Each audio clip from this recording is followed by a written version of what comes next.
Now that I've created a basic sheet metal part, it's time to look at some of the different options available for bend allowance.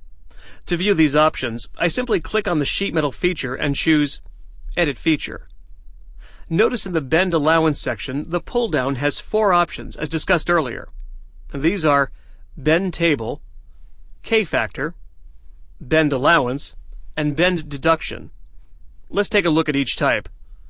The Bend Table option allows SOLIDWORKS to calculate the bend allowance or bend deduction values from a table.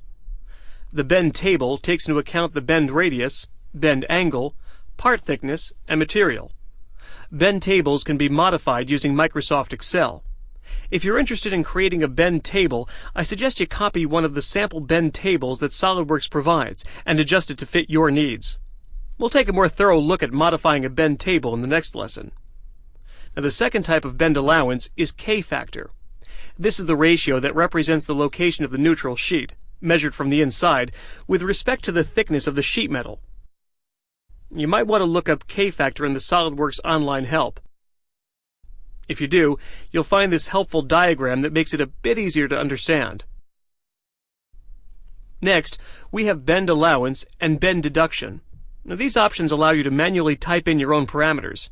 Now, unless you're very experienced in sheet metal, my suggestion is that you stick to the first 2 options. These can lead to trouble if you don't know what you're doing.